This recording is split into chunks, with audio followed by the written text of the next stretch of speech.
Hi and welcome. I'm Andy Mioch and you are watching A News. Let's have a look at the headlines.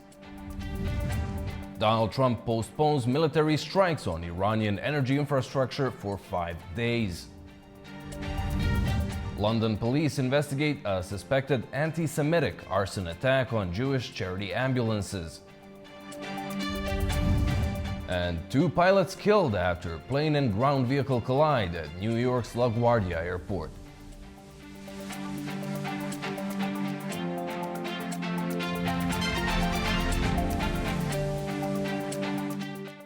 Well, thank you for tuning in. We will start with the Middle East conflict. Now, after U.S. President Donald Trump has announced a 5-day pause on attacking Iranian energy facilities, he is speaking live in Florida, so let's cut live. Control of it. Will Iran still be able to control the flow of oil? Be jointly controlled. By who? Maybe me. Maybe me. You want the United States to be in Me control and of the Ayatollah, whoever the Ayatollah is, whoever the next Ayatollah. Look, and there'll also be a form of a very serious form of a regime change. Now, in all fairness, everybody's been killed from the regime. They're really starting off. There's automatically a regime change. But we're dealing with some people that I find to be very reasonable, very solid. The people within know who they are. They're very respected. And maybe one of them will be exactly what we're looking for. Look at Venezuela, how well that's working out. We are doing so well in Venezuela with oil and with the relationship between the president-elect and us. And maybe we find somebody like that in Iran. Are you considering any more options to lower the price of oil while these talks? The price of oil will drop like a rock as soon as a deal is done. I guess it already is today. No, we have a very serious chance of making a deal. That doesn't guarantee anything. I'm not guaranteeing anything. I'm not going to come out here in a week or 2 weeks and have you all say, oh, you said. I didn't say anything. All I'm saying is we are in the throes of a real possibility of making a deal. And I think if I were a betting man, I'd bet for it. But again, I'm not guaranteeing anything. They want to make a deal very badly. Thank you. What changes would you like to see in DHS under Mark Wayne Mullen? Well, he's going to be fantastic. He'll make his own change. He's already given me a list of people he wants to bring. He's a fantastic guy. I think he's just the right guy. You all know him. He's a very open, smart guy, very successful actually in business, which people don't know. And he's a friend of mine. I think Mark Wayne is going to be fantastic. Thank you. Are these direct talks for Iran? Terrible. They made a mistake. It's a dangerous business. That's terrible. Thank you. Thank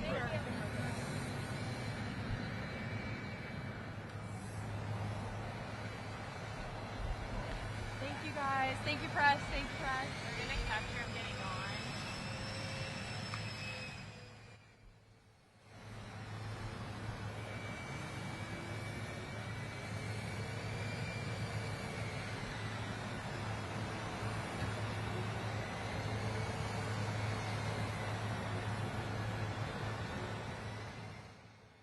So we just heard the remarks by U.S. President Donald Trump, who spoke to the reporters on the tarmac in Florida. He spoke of regime change in Iran, floating ideas of cooperation with the next Ayatollah.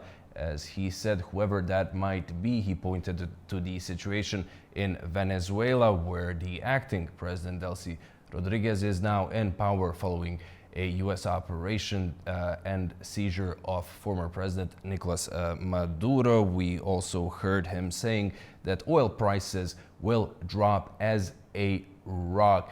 Now, we heard the latest, but let's just take a look at how we got here. Hours ago, Donald Trump posted on his social media that Washington will postpone attacks on Iranian power plants for 5 days, citing productive talks with Tehran. Now, all of this follows a sharp escalation of rhetoric over the weekend, with Iran saying it will destroy essential infrastructure across the Middle East if Washington follows through with its earlier threats. So let's have a look. The United States and Iran are nearing a critical deadline over the Strait of Hormuz, one of the world's busiest oil shipping routes. US President Donald Trump has warned that the United States will obliterate Iranian power plants if Tehran does not reopen the waterway unconditionally within 48 hours, a deadline that is now entering its final 24 hours. In a statement on X, Iranian President Masoud Pezeshkian described US threats as a sign of desperation. He said the strait remains open to all except those who violate Iran's sovereignty, but warned Tehran is ready to fully close the route if its energy infrastructure is attacked. Iranian officials also said US-linked oil fields in the Gulf region could be targeted if the United States carries out its threat. The Strait of Hormuz is a critical global shipping lane with around 3,000 vessels transiting each month. Traffic has dropped sharply in recent days due to security concerns. At least 21 ships have been hit, targeted, or reported attacks since the conflict began.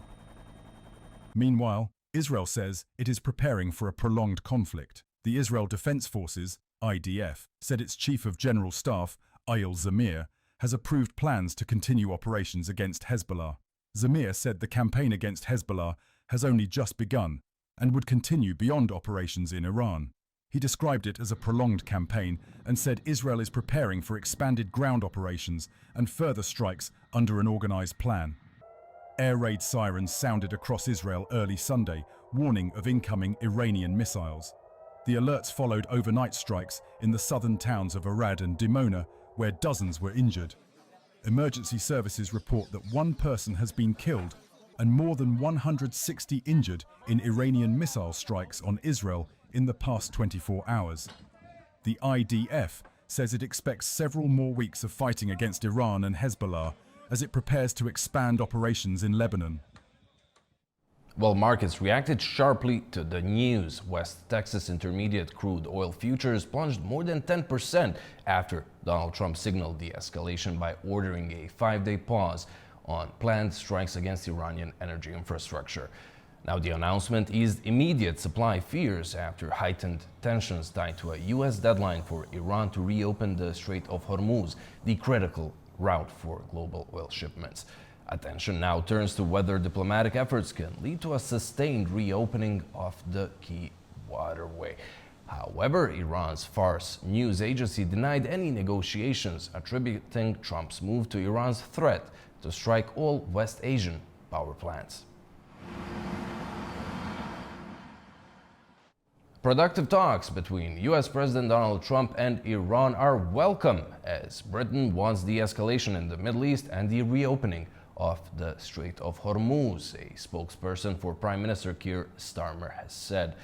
Earlier, following reports that Iran had fired 2 missiles at the joint US-UK military base in the Indian Ocean, Starmer said there's no assessment that mainland Britain was being targeted by Iran. Starmer also said that any attempt to reopen the Strait of Hormuz needed careful consideration and a viable plan, and that his #1 priority was to protect British interests. Well, look, we carry out assessments all the time in order to keep us safe, and there's no assessment that we're being targeted in that way at all. But of course, it's my job to ensure that British interests, British lives are always uppermost in my mind.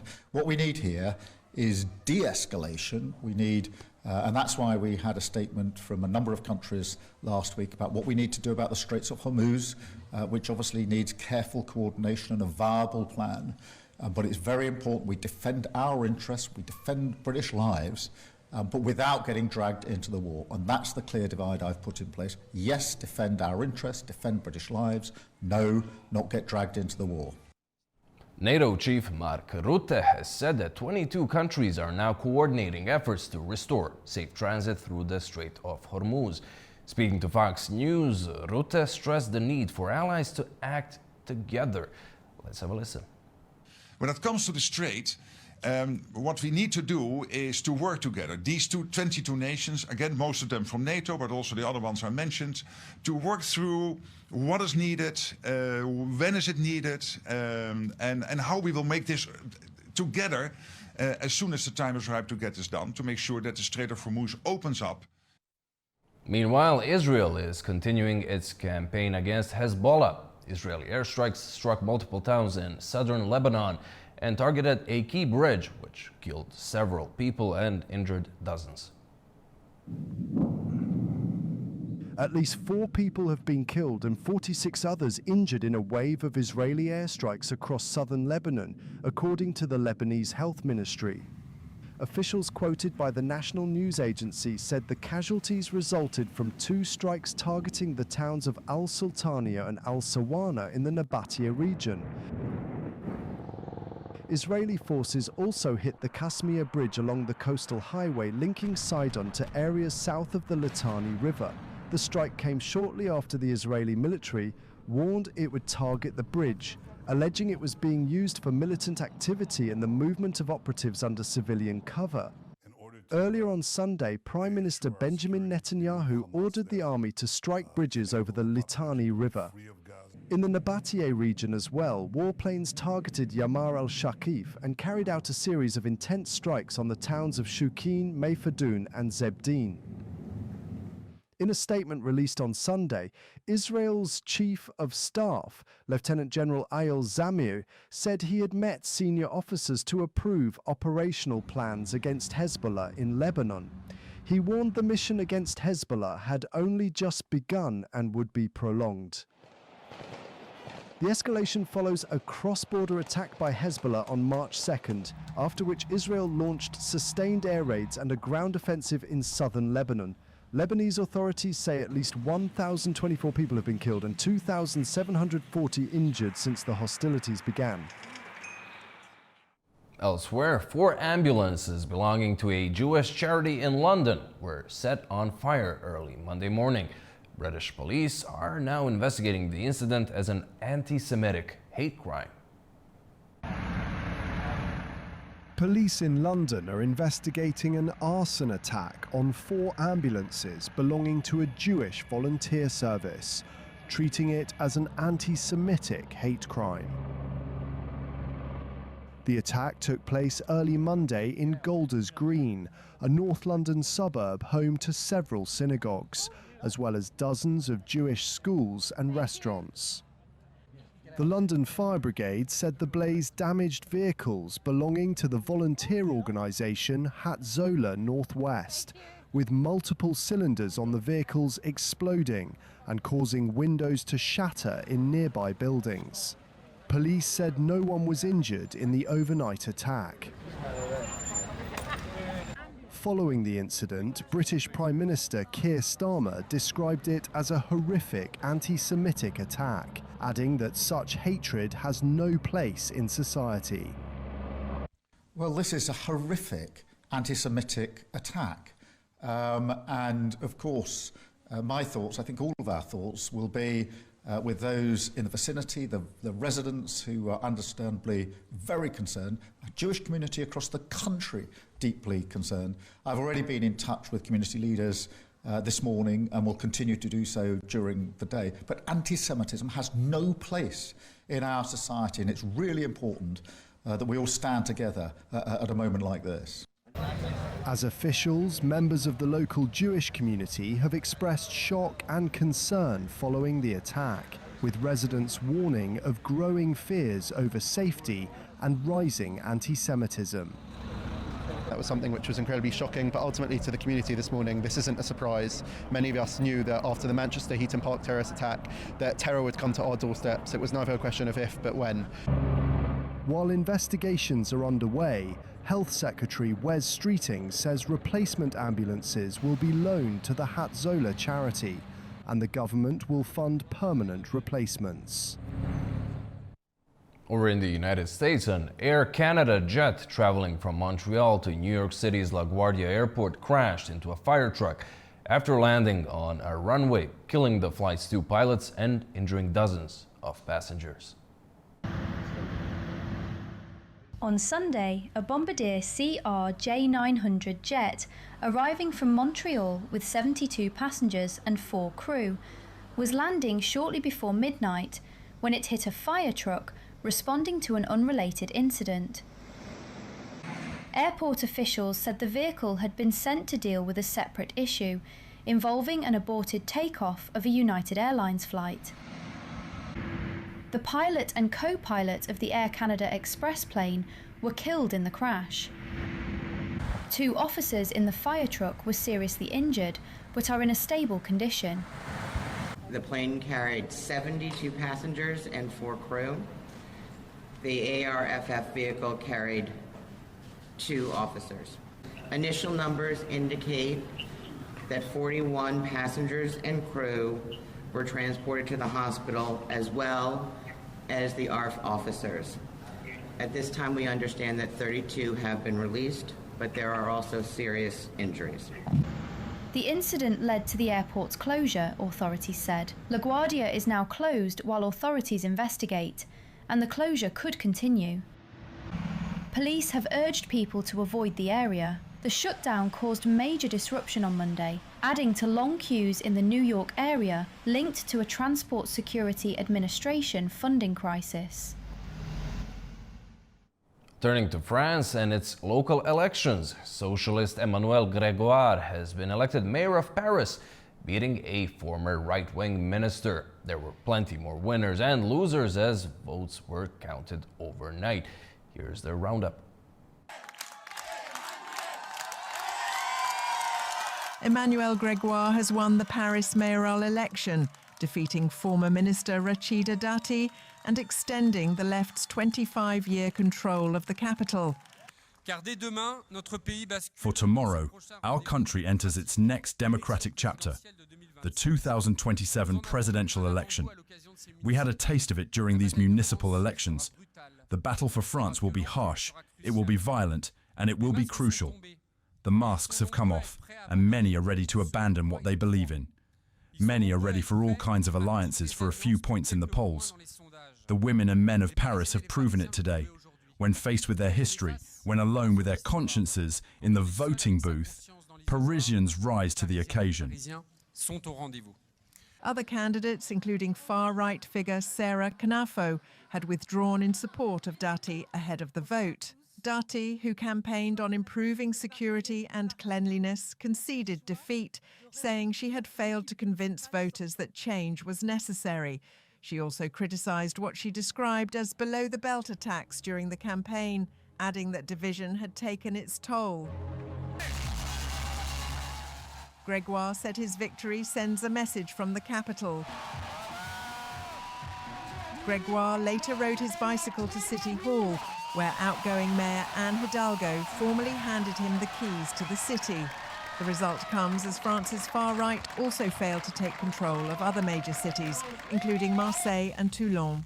Grégoire now takes over from Hidalgo, continuing a period of socialist leadership marked by major urban changes, including expanded cycling lanes and reduced car traffic along parts of the Seine.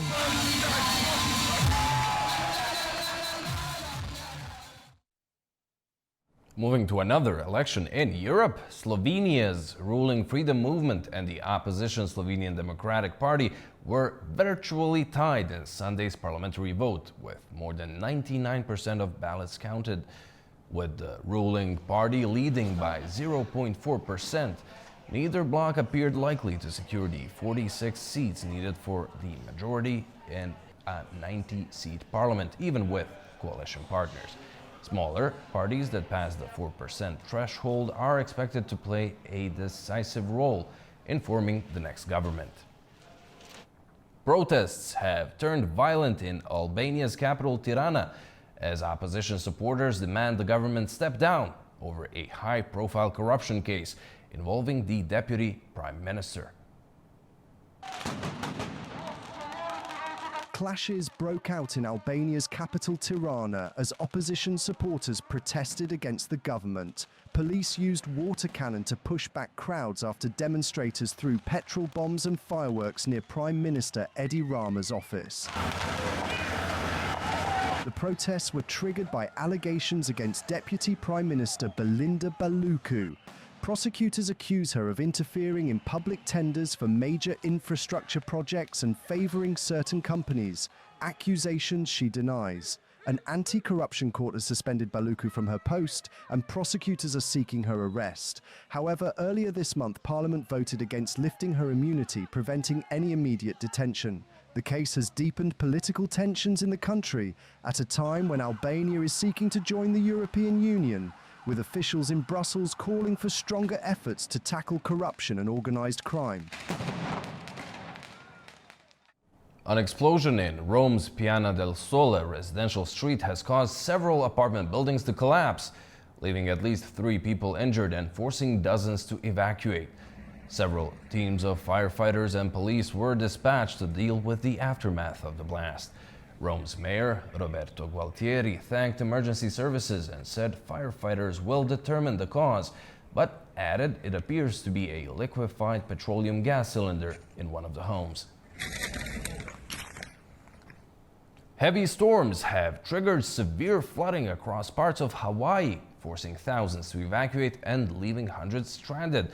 No fatalities have been reported, but damage is already estimated in the millions of dollars. Flash floods have swept across Oahu's north shore, leaving hundreds of residents stranded and forcing thousands to evacuate. Hawaii's National Guard joined local first responders on Saturday, wading through floodwaters in Waialua and assisting residents trapped by rising water.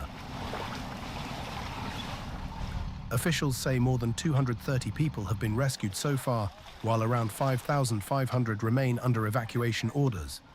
Governor Josh Green described the floods as the worst Hawaii has seen in over 20 years, with damage from 2 consecutive storms estimated at around $1 billion. The U.S. Army and Coast Guard report widespread flooding across low-lying areas, with waters reaching Haleiwa and surrounding communities. The National Weather Service issued a flash flood warning on Friday, prompting mandatory evacuations in Waialua and Haleiwa as heavy rainfall inundated parts of the island. The storms brought up to 50 inches, 127 centimeters, of rain in some areas of Oahu, submerging roads and leaving large sections of the island under muddy floodwater. Despite the scale of the disaster, no fatalities have been reported. While some evacuation and flood warnings were lifted on Sunday, other areas remain at risk. Authorities have urged residents to stay alert, warning that the full extent of the damage is still being assessed. After a short break, we'll be taking a closer look at the latest developments in the Middle East conflict following the announcement of a pause in strikes. Do stay with us. Welcome back. After the U.S. president announced a 5-day pause on striking Iran's energy facilities, citing productive talks with Tehran, Iranian media said that Donald Trump backed down. This all comes after weekend warnings issued by warring parties to each other. Markets reacted swiftly with a drop in the prices of oil. Joining us from Brussels to talk on the latest developments and the implications of a temporary respite is political analyst Nuno Vanon Martins. Welcome. Thank you so much for joining us. Now, what do you make of this pause Trump announced? We just heard not 20 minutes ago the U.S. president speaking to the press. He was again talking about possible cooperation with the next Ayatollah, as he put it, whoever that might be. What do you make of this shift in tone following such a weekend with sharp rhetoric? Thank you very much for inviting me. It's always a pleasure.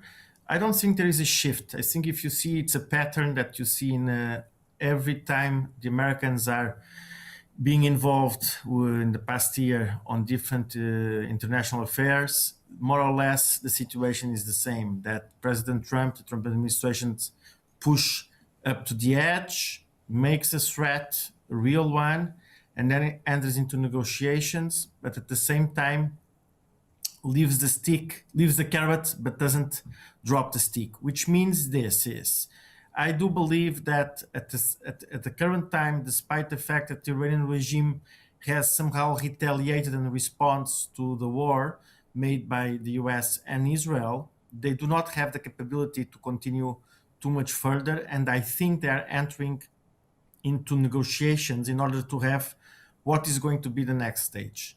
Most probably within the Iranian regime, there are different views. Most probably the idea of the Trump administration is not to get into a conclusive negotiation, but if you can see, this is exactly the same strategy used and abused in previous cases. And I think the same pattern, it's not a shift in my view, and it also demonstrates a certain strategy within the Trump administration. Well, that's very interesting. We've heard from the Iranian media, they wasted no time to say that it was the US president who backed down following Tehran's warnings. When you look at the optics here from both sides, is this pause a win-win? Listen, I do believe that this is exactly the type of propaganda that every regime which is being attacked tries to demonstrate to the public opinion, both internal and external. You cannot, absolutely not, is to demonstrate a weakness situation. But you have to imagine what is going on. Despite the fact that the Iranians, as I said before, are retaliating both targets within the region, Israel, and certain American interests in the region with drones or in the Hormuz Strait, and they have managed to blockade the Hormuz Strait and to create an energy crisis. This doesn't mean that they are in a certain position of strength that they can win this conflict. But at the same time, they cannot show this weakness. So it's a type, in my view, of survival of the regime. It's a positive language and narrative to be implemented. By the way, this positive narrative has been implemented by the Iranian regime and the Iranian proxies everywhere in the world. This is not new. This is not going to be the end of it. So in that view, it's a matter of to see what, to be honest with you, what the American administration and the Israeli prime minister, the Trump administration and the Israeli prime minister, they can really do in order to try to end this conflict as soon as possible.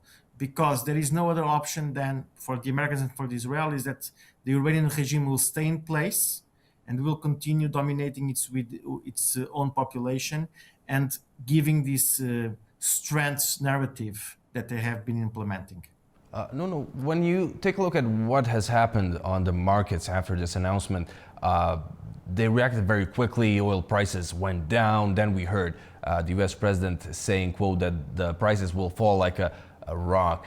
Do you think the timing of this message was somehow important? And do you think maybe domestic pressure in the United States might have contributed to this message being posted right now? Absolutely. I have been seeing this in the past and I'm saying this today. It's not by chance that the message by President Trump on Friday is completely different than the message of President Trump on Monday, because within these 3 days, you have 2 days of a non-working day, so which means that the markets are closed. And you see the difference when the markets were open. They were open, let's say, 1 hour ago in the US, how they opened positively to what President Trump said. I'm pretty sure that this is to stabilize the markets, to make it in a way that it doesn't go further and it doesn't make it deeper, especially to the other, not only the States, but elsewhere in the world, Asian countries, even though Europe is not directly implicated by the crisis in Hormuz, because the oil that Europe receives is not from Hormuz, the majority of it goes to the gas and it goes to the rise of prices, which are, as you know, implemented globally. Well, now that you've mentioned Asia, China has also chimed in. Beijing's Middle East envoy told reporters following a visit to the Gulf region that, quote, we all know who started this war. What do you make of Chinese messaging during this latest conflict?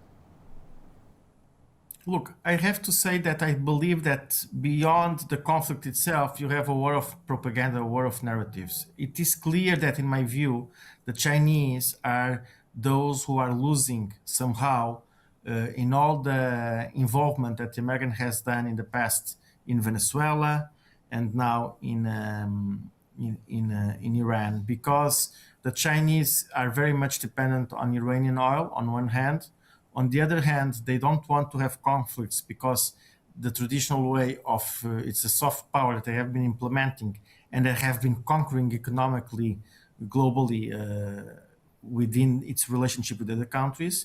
And the Trump administration is, in my view, combating this. And this is the real reason why I think that we have been involved in this conflict the Americans have been involved in this conflict on one hand, and also in Venezuela, because in my view, President Trump, when he goes to China, he wants to come with the position of strength rather than a position of weakness on one hand. On the other hand, what I have been reading recently and I have been analyzing with some colleagues is basically that one of the possibilities, and you could see this in the lifting of oil sanctions to the Iranian oil, is basically to allow certain negotiations with China, which has been done in the past, in 2018, in the first Trump administration, and it can be done again with a certain view of what to see from this lifting of sanctions. I think there are some goals that the American administration has in mind, but you see I think that China is the weakest link. They have no interest in this specific war, and they are trying to somehow navigate in these turbulent waters and trying to have a sense and what is going on. Well, as we speak, a lot of oil and gas is stuck near the Strait of Hormuz. We've just heard from Oman, which previously mediated between the Americans and Iranians, saying work is underway to secure safe transit through the strait. We've also heard from NATO Chief Mark Rutte announcing that the 22-strong coalition is also starting to coordinate its own efforts for the strait. What would you say are the possible scenarios here? Look, first and foremost, it is true what was said, but it's also true that we have some interesting news about exactly the Strait of Hormuz and the, let's say, controlling of the passing in the Strait of Hormuz on one hand, on the other hand about the island I forgot the name of the island. Exactly. So I've also read that there was a possibility that an international force led by countries in the region to be basically occupying this island. So these are the type of things that we don't know exactly what is going on. But the scenarios are quite easy in my view to understand. You have two potential scenarios. The first potential scenario is a good agreement, but the good agreement for whom? A good agreement for the Americans, which will halt completely the nuclear program of the Iranians on one hand. On the other hand, it will allow circulation in the Strait of Hormuz, and most probably, it will allow the regime change through transition. The second scenario is regime collapse. And this regime collapse is exactly what I believe both the Israelis and the Americans are trying to do and trying to achieve. But to do this, the regime is basically trying to reply to this and trying to survive as much as they can. And this is why they are trying to do this in energy war and trying to have some implications in the global economy. Saying this, neither scenario one or scenario two are easy tasks to achieve in the short term. So therefore, you have another possibility, which is most probably what is going to happen, is a kind of a mix of both of it. Is to try to impeach as much as possible militarily the Iranian regime, trying at the same time to create all the conditions to have people who can be on the ground to make a transition. And this is exactly why I think where the American administration stands right now, on one hand. On the other hand, the role of Oman is basically the same role as Switzerland has in Europe, which is a neutrality, peace, and this is a type of actors that you always have to implement diplomatic channels. You always have to implement peace agreements, to implement negotiations in a world that seems very much volatile. They basically try to create this type of middle ground where people can really talk and can really achieve some concrete results through diplomacy. In my view, these channels are very much important, but at the end of the day, the question is this. You have an agreement, a diplomatic agreement, and then what happens next? When it will be the next stage, and when it will be, what will happen for the regime? Is the regime going to accept not developing a nuclear program? Is the regime going to accept to stay as it is today or not to accept that? That in my view is completely not feasible. And also, is a regime allowing itself not to have ballistic missiles? These are all types of questions that, in my view, the regime will not accept, especially the Revolutionary Guard. And this will implement and will increase more pressure from the American and Israeli sides on the regime itself, and a less capability of Oman to negotiate through diplomacy. Let's turn back for a minute back to this pause. Now we are, of course, yet to see will it hold for 5 days, but looking back at that previous energy escalation following Israeli strikes on Iran's gas facilities, then the Iranian retaliation on Qatari gas field, Donald Trump said he did not know about the Israeli attacks beforehand. Now, whatever the case may be, do you expect Israelis to refrain from hitting energy targets during these 5 days? Look, I'm going to say something because there is one thing that we never know, which is we don't know many of the things that happened because they are, of course, classified information on one hand. On the other hand, we don't know what is going to be the development. We can only guess on one hand. On the other hand, what we can also do is to read what happened in the past and what is going on. We have been seeing in the past 3 months some developments which were very, very interesting, which is contradictory developments. You saw first that Israelis and the Gulf states requested the Americans not to attack Iran. Then 1 month later, you see the opposite news. Israel and the Gulf states asked the American administration to attack Iran. Then you see that the Gulf states do not support the American attack. And you see the Gulf states support and ask President Trump to attack. Then you see that Israelis did something. Americans were upset once. Then the Americans say that they have a very good relationship with Israel. So you have this type of news which look very much contradictory. On one hand, very much unreliable on the other hand. But in my view, this is basically also part of a certain narrative and certain propaganda, as the Iranians are doing the same, which is exactly the point. The point to create certain confusion and the point to create who has the authority to do something. And because at the end of, you have these two type of views in the world narrative. Some people say Americans attacked because of Israel, that the Americans are a proxy of Israel. You have the opposite. The Israelis do whatever they want, whatever the Americans want. So the question is, neither one is the proxy, neither does everything that anyone else. But what they do is a very much coordinated effect. Otherwise, this could not have been made, since point number one.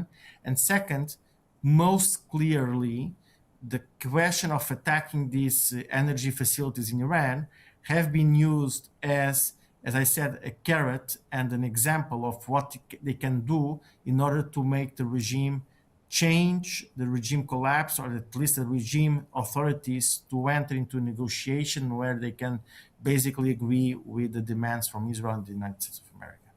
On a second front in this war, Israel is also pushing forward with its campaign against Hezbollah in Lebanon. What would you say is Israel's endgame in Lebanon, and how likely is it that it'll be achieved?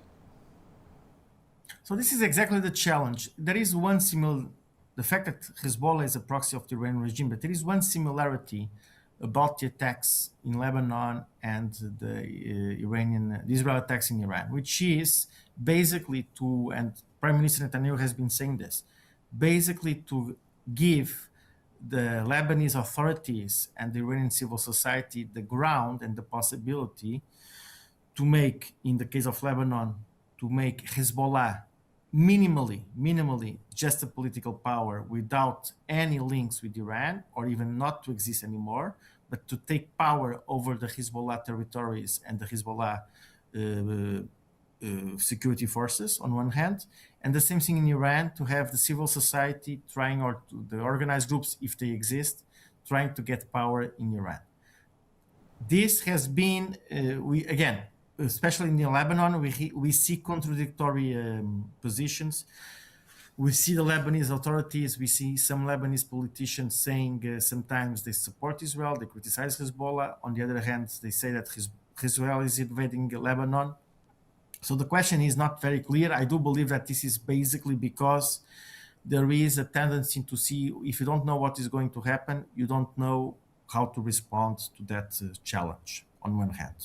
On the other hand, it is true that Hezbollah has made hostage the Lebanese politics for decades. And this has been a problem for the Lebanese politics.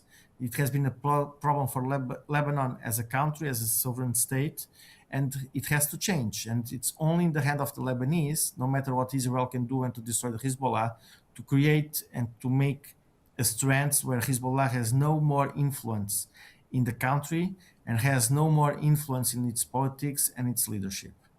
If it's going to happen, I do believe, I don't know, but I do believe that this is the aim of Israel, and this is what can Israel do, is to basically destroy the Hezbollah presence as much as they can in the south, not to become a threat for the Israeli state, and then hoping that, as I said before, that the Lebanese authorities will gain forces in order to dominate the Hezbollah influence in the country. Well, while we're on Lebanon, what are your thoughts on the French offer to broker talks there with Israel? Reportedly, that would lead to some sort of a non-aggression pact. Do you think Paris has the capacity? Does Beirut have the capacity? And do you think Washington would support such talks? Well, Lebanon has been a key factor for French politics. There is for historical reasons, on one hand. On the other hand, France is playing more or less the role of all man in this conflict. But let's be honest, the leverage of the President Macron is very low, if not completely zero, with Israel and also with the Trump administration. Secondly, the aim of Israel is contradictory of the aim of the French proposal, which is to create peace. The aim of Israel is to destroy completely Hezbollah and to destroy this threat with Israel. On the other hand, do not forget that the French president was the one pushing for the recognition of a Palestinian state, and this created a clash with the Israeli authorities and with the Israeli government. And this is not going to be something that it will be easy to go. Therefore, I don't believe that France has any leverage to broker any deal in the region, especially between Lebanon and Israel at this stage.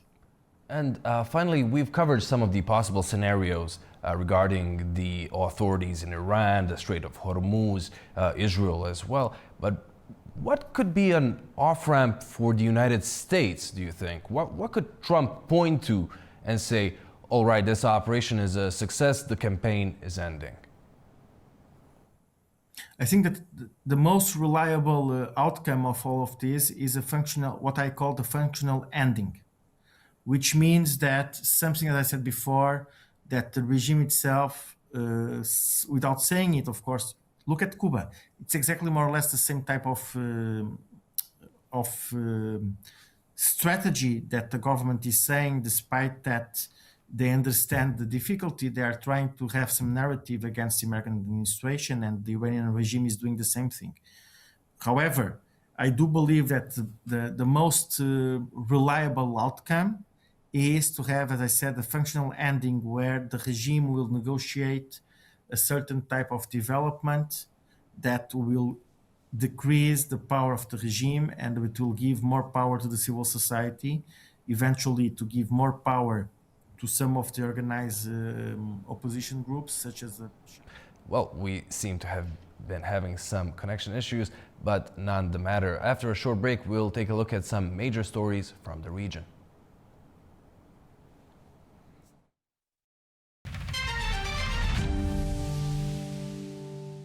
Welcome back. You're watching A News. 3 Turkish nationals were killed in a helicopter crash over the weekend in Qatar in an incident involving a joint Turkish-Qatari military mission. Officials say the aircraft went down during training activities in Qatar's territorial waters. Adam Morrow has more in Istanbul. 3 Turkish nationals, including a Turkish military officer serving in the Qatar-Turkey Joint Forces Command in Doha, were killed in a helicopter crash in Qatar's territorial waters over the weekend. All 7 people aboard the aircraft have since been confirmed dead.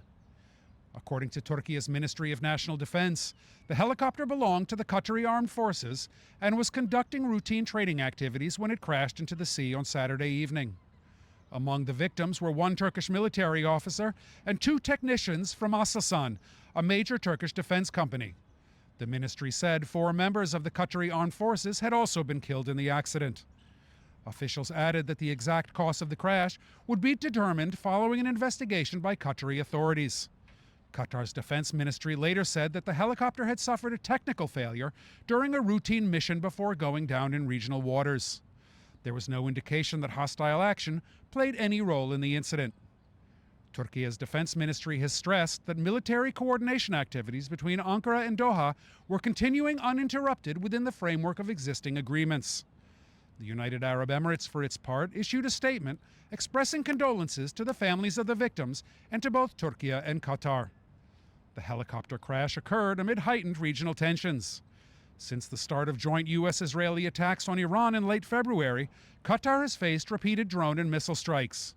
The country's Ras Laffan industrial city has been hit multiple times, raising concerns about regional security and military activity in Gulf waters. This is Adam Morrow for A News in Istanbul, Turkey. Armenia plans to lease long-neglected agricultural land to active farmers under a new government initiative, a plan aimed at boosting agriculture in the country.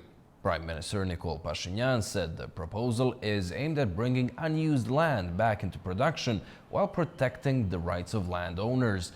Under the plan, land that has been left idle for years could be leased, with rental payments held in a designated account.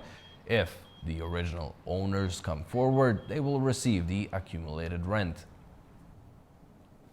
Tensions between Afghanistan and Pakistan remain high, despite a temporary Eid al-Fitr ceasefire brokered by regional mediators. Both sides are now accusing each other of violating the truce with cross-border attacks. Our correspondent Tamim Bahiz has the details in Kabul. A fragile ceasefire between Afghanistan and Pakistan is under strain as officials in Kabul and Islamabad trade allegations of a violation during the Eid holidays. Afghan authorities say Pakistan forces fired mortar shells on Sunday morning into Narai district of Kunar province, killing 1 civilian and injuring a woman. Afghanistan's Ministry of Defense says additional violations occurred along the Durand line, adding that several civilians were reportedly killed on the first day of Eid. The ministry says Afghan forces have so far refrained from retaliatory actions to avoid further escalation, but warned they would respond decisively if incidents continue. Meanwhile, Pakistani media report that a mortar allegedly fired from Afghanistan struck a house in central Kurram in Khyber Pakhtunkhwa province, killing 1 civilian and injuring 3 others. Islamabad has rejected Afghan allegations, with Pakistan's Ministry of Information and Broadcasting calling the claims ridiculous and baseless. In a statement, the ministry said Pakistan has not violated the ceasefire and accused Afghan authorities of spreading falsehoods. The exchange of accusations highlights the fragile nature of the Eid ceasefire, raising concerns about renewed escalation along the border.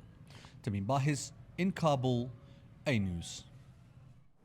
Turkmenistan is stepping up cooperation with international financial institutions, preparing a new strategy with the European Bank for Reconstruction and Development. A News' Sevil Rajapova has more. Turkmenistan is strengthening cooperation with the European Bank for Reconstruction and Development as part of efforts to expand external economic partnerships and attract long-term investment. Plans for a new cooperation strategy covering 2026 to 2030 were presented during a Cabinet of Ministers meeting chaired by President Serdar Berdimuhamedov. The document is expected to serve as a framework for financing projects in both the public and private sectors. Turkmenistan has been a member of the EBRD since 1992, with more than 80 projects implemented to support financial sector modernization, trade and industrial growth. Looking ahead, cooperation is expected to focus on transport and logistics infrastructure, including the construction and modernization of railways and highways. Authorities also aim to align future projects with the European Union's Global Gateway Initiative, which promotes sustainable connectivity and investment. A working group involving the Ministry of Foreign Affairs, the Central Bank and other economic institutions will develop a detailed roadmap for cooperation in the coming months, with negotiations expected to begin in the near term. Overall, the move reflects Turkmenistan's efforts to diversify its economy, attract investment, and play a bigger role in regional trade and connectivity. It is Sivil Vajab reporting from Tashkent, Uzbekistan, A News. Well, that's all we have for you for now. Thank you so much for watching and stay tuned to A News.